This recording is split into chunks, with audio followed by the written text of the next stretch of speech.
We're very honored today to be presenting an astonishing group of young men and women from the CAMCA countries. 10 years ago, the word CAMCA didn't exist. We're waiting to get it in the major dictionaries. What does it mean? Central Asia, Caucasus, Mongolia, Afghanistan. and that's it. This is a concept that didn't exist when this program was founded by the Rumsfeld Foundation and the Central Asia-Caucasus Institute many, many years ago. How many? 15. 15 years ago.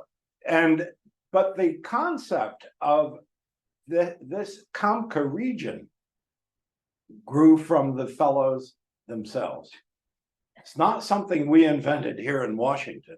It really came out of the interaction among talented young men and women from across this region, who, getting to know one another and building friendships and collaborations and business relations, by the way, they understood that they, as a group, have something in common that distinguishes them as a world region, not just as a bunch of countries, but as a world region, probably much more homogeneous in many respects than the ASEAN countries, more comparable perhaps to the Scandinavian countries with the Nordic Council. But anyway, this region is emerging as a region, and it is exactly the former fellows who continue their relationship with the program. These are among the leaders in every country who are building it. So here is the question for the day. This group of Rumsfeld Fellowship recipients who have spent the past weeks here in Washington have proposed that the topic to be addressed is united we stand, divided we fall. In other words, what's to be gained from linking arms and what's to be lost by not linking arms? So I'm honored to be introducing this program, but that's the end of my role. I now turn it over to you all. Thank you. Thank you very much.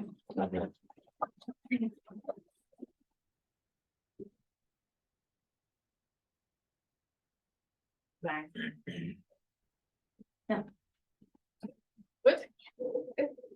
Good afternoon, everybody, and thanks very much. Just taking the opportunity, we want to thank Professor Starr for all the contributions that you've done towards shaping our vision and all the insights you've shared with us. So it was extremely helpful when we've been coming up with the results and the conclusions of the presentation.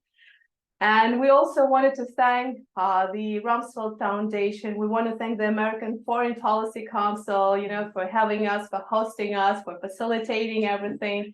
And we also want to thank all the speakers that we've had chance to talk with, share our vision and get some insights from them. It was extremely helpful in shaping our vision here. And also, we want to thank all the guests presented here and the guests online for taking the time and joining us today. Today, we want to talk about the cooperation, as Professor Starr mentioned, and what the gains we made and what are the benefits and the losses that we have because of cooperation and because of lack of cooperation. So as the saying goes, united we thrive and divided we fall. And here you can scan the QR code if you want to get more, have more data or more analysis that we've developed while we've been, working on the presentation. Of course, there are a lot of areas like the water, energy, security that we can talk about. And today we want to share with you, present our vision of the current concerns, because we wanted to shape or to be the approach of developing the presentations were more practical rather than theoretical. And here we will come up with certain ideas with some bold and great visions of the future and the cooperative future of our CAMCA region. And here, when it comes to unrealized economic benefits of the CAMCA region, so we use data of the World Bank, of OECD, while we've been developing the presentation. And here, as you may see, the annual economic loss and unrealized economic benefits, they worth for the whole region up to 4.5 billion.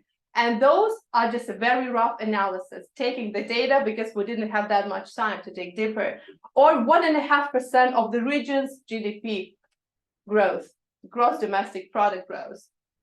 And so if you imagine over the only next 5 years, if we will shape, our vision in addressing inefficiencies in only water and energy, and we are not talking about all other areas. So this will lead to 7% GDP growth or $22 billion for the whole region. So here we go. And according to the World Bank estimates, unfortunately, annually we'll lose around 20% in our growth just because there is a lack of cooperation between CAMCA countries. What is the gain and what is the loss? So here, as you may see on the pie, on the chart that we developed, the FDIs, the foreign direct investments to the regions are very low. And if you will take only Central Asia, it's 2.5% of the GDP of the whole Central Asian countries.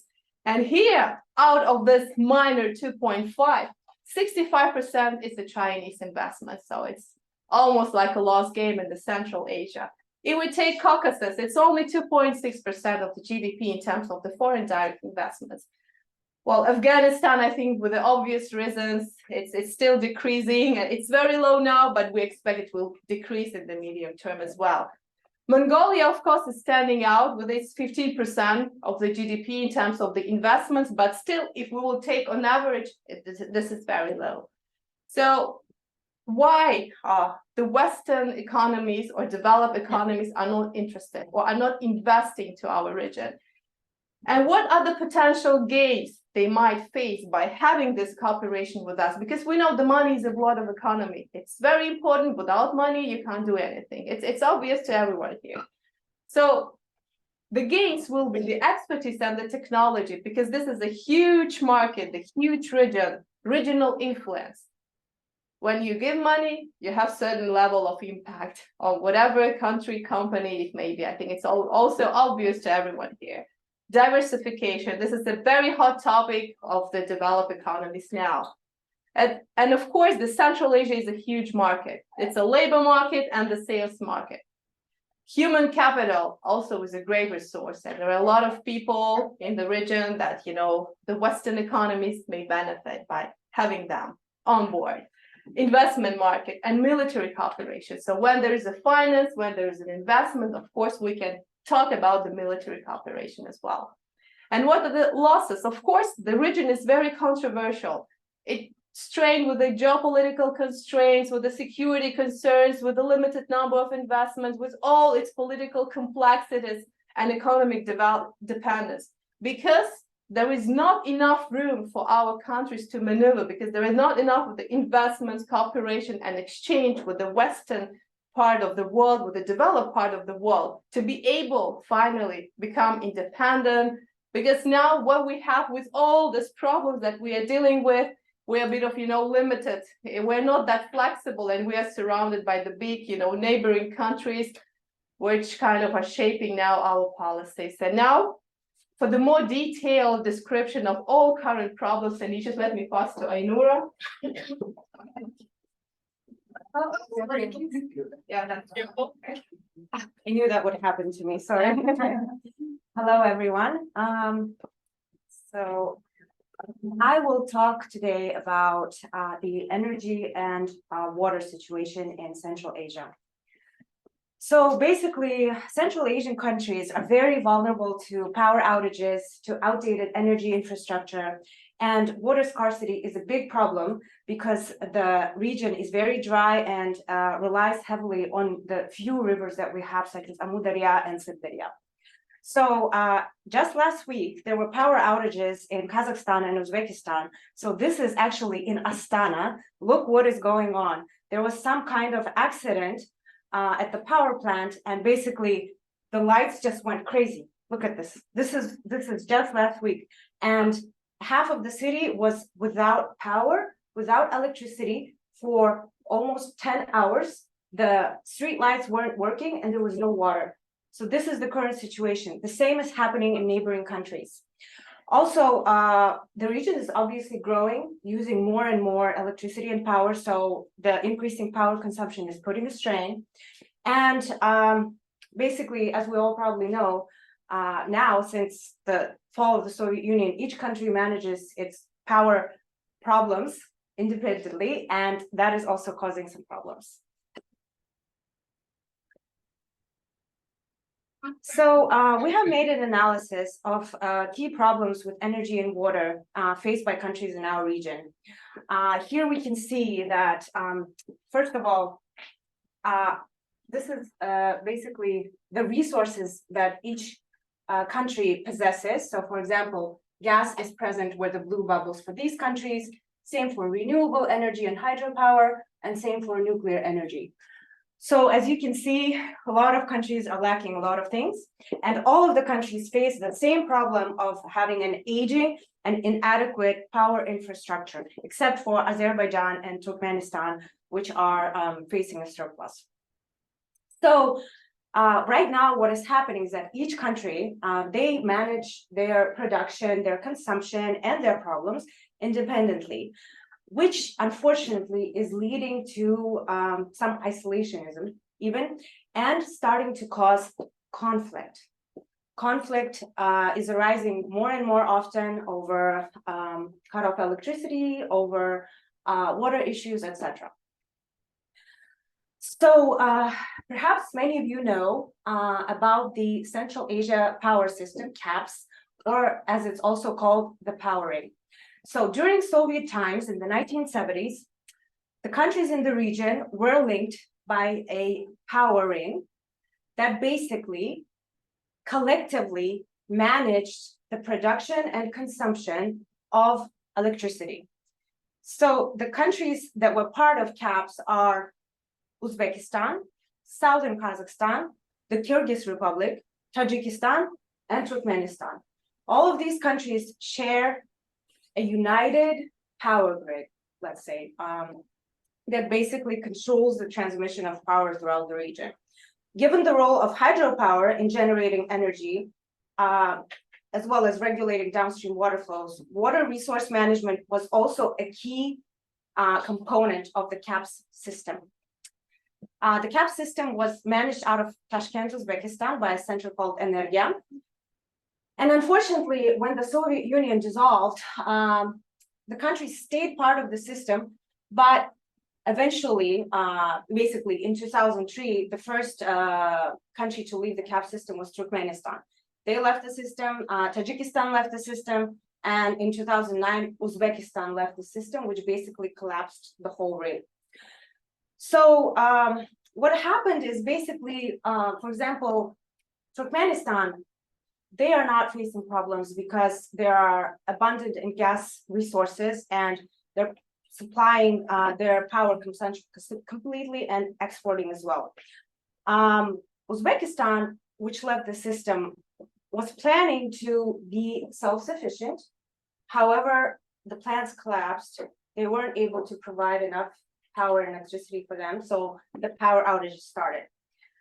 Kazakhstan, as you saw, is having some problems, and I think the worst situation in the region right now is for Tajikistan and Kyrgyzstan. I'm looking at my colleagues here, who are basically facing huge power deficits, and their plans are to construct hydropower, which of course, as we understand, are massive projects for which a lot of financing is needed, and unfortunately, both countries until this day haven't been able to secure enough financing for these projects. Even if they do, Kyrgyzstan and Tajikistan, they're basically sitting at the top of the rivers that flow throughout the region.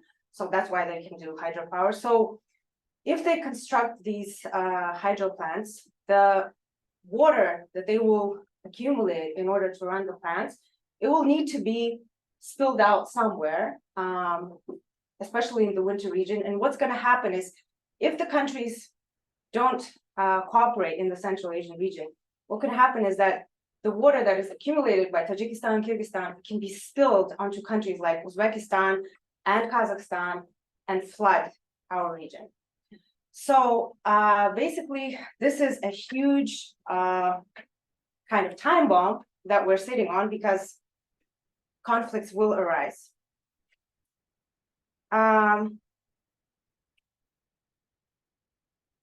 What we propose today is that all the countries in our region reconnect to the power grid and we create the Central Asian supergrid, sort of similar to the likes of the Asia supergrid, I think that many of you have heard about.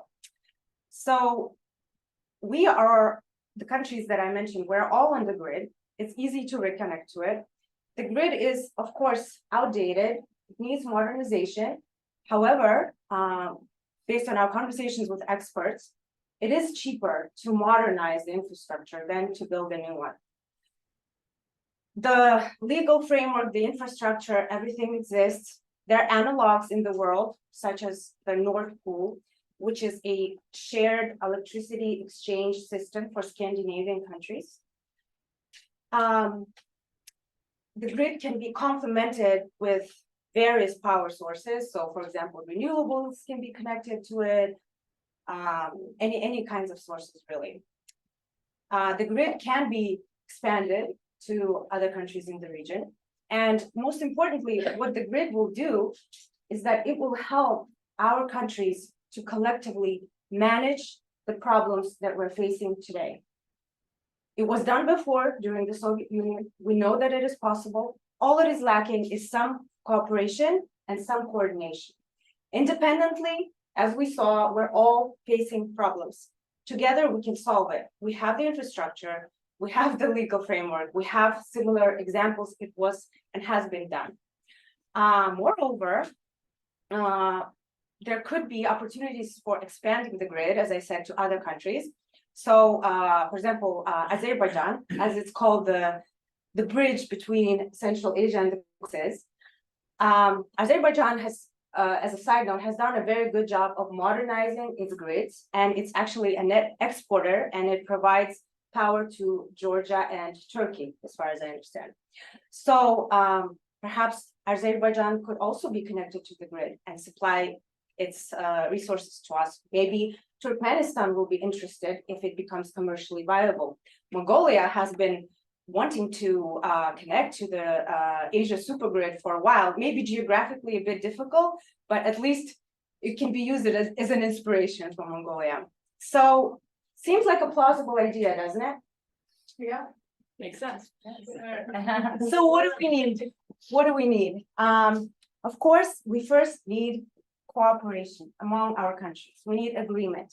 We need to work together to agree to connect to this grid, to understand that it is our common problem, and independently, we will not be net winners. That's needed. What else is needed? Of course, investments. We need investments. So there has been a lot of talks about this based on our research. So there are various programs. There's a program by the World Bank jointly with EU and the government of Great Britain that wants to solve energy and water problems in Central Asia. USAID has a like an advising project that wants to help Central Asian countries share electricity. Perhaps other development institutions, maybe the Asian Development Bank, Islamic Development Bank. And unfortunately, during our research, we haven't seen much from the US side, but hopefully that can be improved.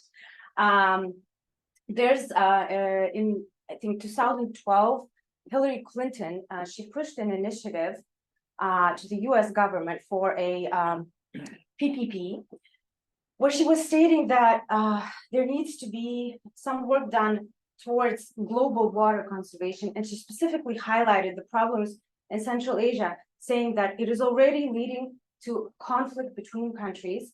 and that this conflict will be used by terrorist organizations. Water scarcity specifically can be used as a weapon. The conflict can be used by terrorist organizations in order to destabilize the region. And she said that one way or another, if there is such destabilization in the region, it will come back to the United States anyway, because the United States will be asked to get involved in this problem. So maybe the US should get involved now before there are problems. So, thank you.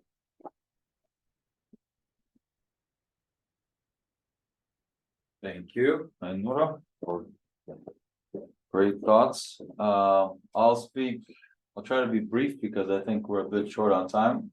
I wanted to speak with you regarding security. Security is a very broad topic that we can talk about. We focused mainly on energy security and economic security, because I think those are the things where we can actually, as a group, make some changes and affect some of the decision making. As you know, the majority of the energy that is produced in our region is mainly exported to China, Russia, and Europe. And what's interesting is that there is very little cooperation between our countries. For example, if we're talking about Central Asia, Turkmenistan has one of the top 5 largest gas deposits in the world, and it is very cheap, but at the same time, we are not able to buy that gas. That gas is bought mostly, for example, it's either exported to China or it's bought by Gazprom and then resold to Uzbekistan, Kazakhstan, and Kyrgyzstan, just because they own the gas pipelines, even though the gas produced initially is from Turkmenistan. So I think one of the biggest issues is the energy security that we need to focus on. This also includes the power grids. There are actually risks of potential attacks or disruption in the power grid system on a national level, which could cause a lot of issues. Yeah, there's a great interactive map that our colleague Utsi prepared for us. So I just wanted to probably emphasize most of all in terms of the security. One of the obstacles that we have is we don't have boundaries between all 10 CAMCA countries. I don't know if a lot of you have noticed or not, but a lot of people think Kazakhstan and Mongolia share a border. They don't. So in between them, on the southern side, you have China, and on the northern side, you have Russia.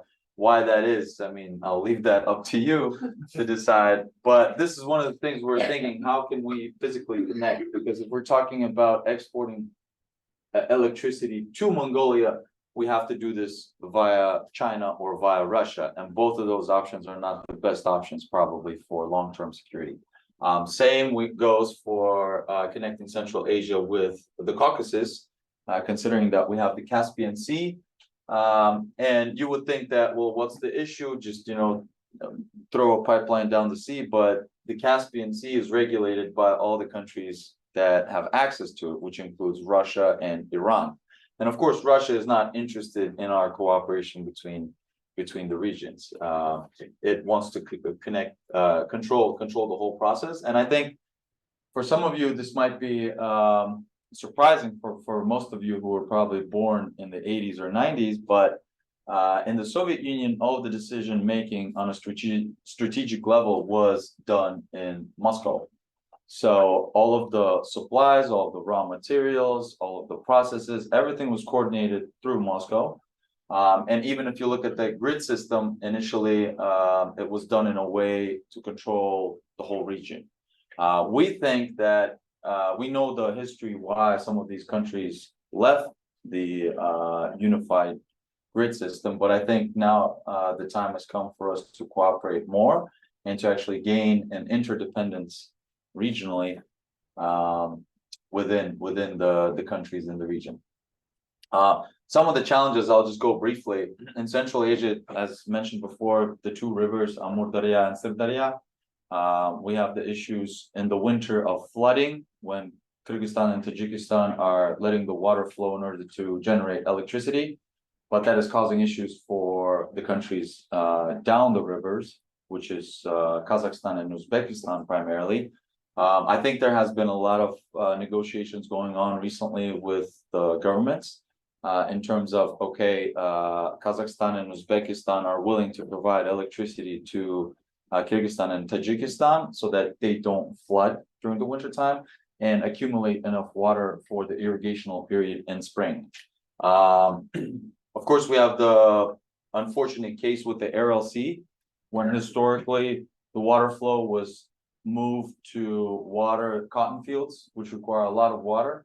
As a result, the RLC has been lost for the most part, but I think there have been some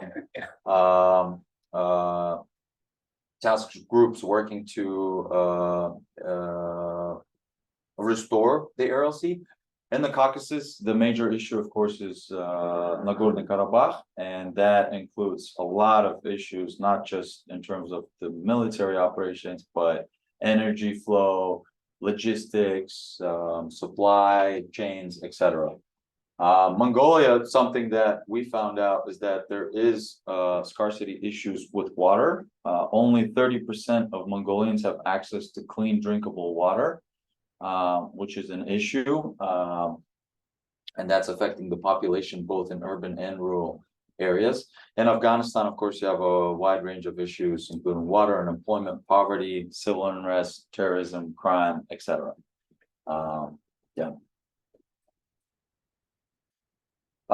Some of the tips that we see for all these regions for Central Asia, I think we need to focus heavily on water management, especially in agriculture.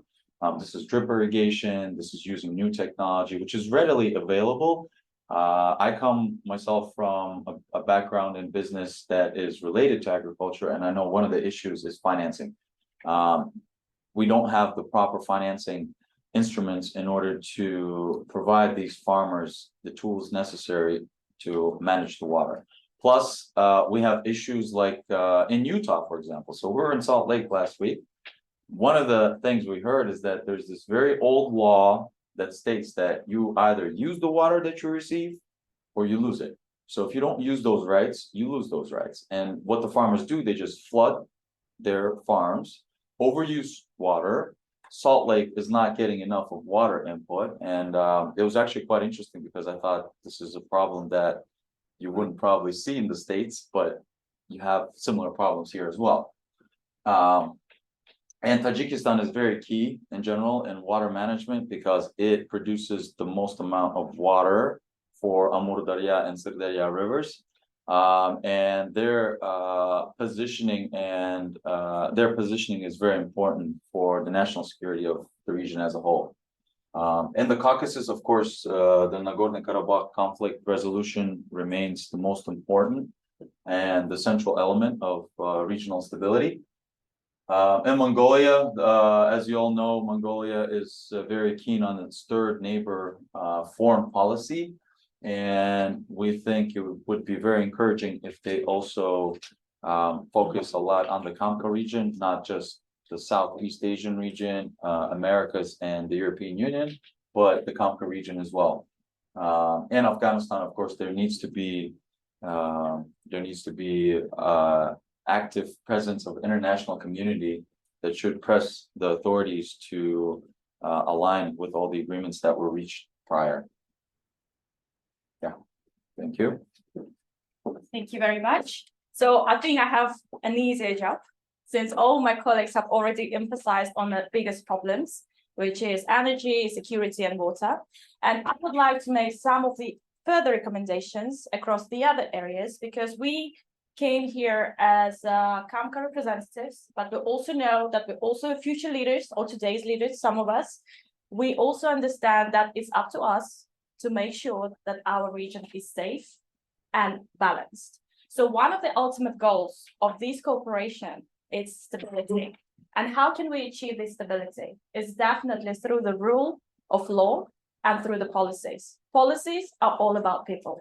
Policies are there in order to secure interests. So what can be done? In addition to the recommendations that my colleagues have made, we would like to also probably point out the immediate actions that we all need to come up with. So, for example, CAMCA visa. If you guys travel to our countries a lot, as a foreign tourist, you probably want to visit some of the biggest sightseeings. But if you want to go to the neighboring countries, this is where the restriction comes. We can definitely travel between our countries, although not in Turkmenistan as of today. But we want to make sure that there is an analog, which is a free zones to travel for tourists, and where the private sector can also benefit, providing hospitality services. All our changes proposed today goes hand in hand with the private and the public sector. Since we're all coming from the private sector, as I said, we can do some changes today, something that we can do and impact small, but it will make a much bigger value tomorrow.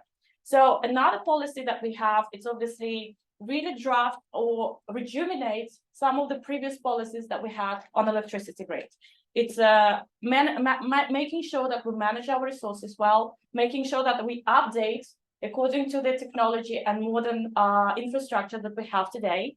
And obviously that has to be managed properly in order to ensure the balance on energy, on water, and security elements. We also feel that each one of our countries, besides the fact that we need to cooperate, we also need to have large, transformative, ambitious plans. It means not just within the current local infrastructure, but something that we can start cooperating. We have to emphasize on our core values, on our core strengths, and we have to make sure that the other stakeholders are also interested in these bigger projects. So some of the key elements, again, I would like to stress, private sector has got a lot to do within these changes. And one of the biggest aspects that we see, it's obviously having the implementation of a legal judicial systems. Normally, in our day-to-day job, we see a lot of foreign investors, especially from Europe or US, and all of them share one biggest concern. There is not enough transparency. There is a lack of there is a very big risk because most of the cases we don't have a proper judicial system in place. So one of the elements, we need to have a widespread system that will ensure the bigger transparency in order to attract those investments. Also, again, emphasizing on the private sector, we feel that we have to cooperate between us a little bit more, sharing the expertise, technology, know-how, and it has to be some really big expo sessions every year, every quarter, between not just Central Asia, but also the CAMCA region overall. We also see that, since our population is pretty young generation, we see that this could be an issue if we don't provide education, if we don't provide jobs, and if we don't provide the security for tomorrow. So obviously one of the biggest elements is providing the education with a Western, with the Western institutions. Counterparts, we already have a very good project in Kazakhstan, Balashak, which actually was a very good successful case. So that has to go, widespread, not just in Kazakhstan, but in Mongolia, also in Afghanistan, because I think education would be the key to solve some of the issues. And one of the elements is access to the finances. I would like to be bold enough today also to say that we actually came up, thanks to this program, we came up with some immediate actions in terms of accessing the finances. And together with colleagues, we've been to Salt Lake City. We have, wonderful meetings with the microfinance funds, and we came up with some immediate actions to. Sorry, it's not working. It was. It was, yeah. Some technical issues. The final slide. Okay, so what we decided to do, we call it CAMCA Fellowship Effect. So what we decided is to create a regional microfinance fund to provide financial inclusion to young generation. So the social investment fund, basically, that will be working to support micro and small entrepreneurs in our region. We will start small from Tajikistan and Uzbekistan, where we see this kind of potential. And obviously, this is going to be providing the business education, technical assistance to serve and to found businesses, and also provide microloans both Sharia compliant products as well as traditional products. So we're more than happy to discuss all these, the presentation and the recommendations, and I would like to open the floor for your questions. Thank you very much.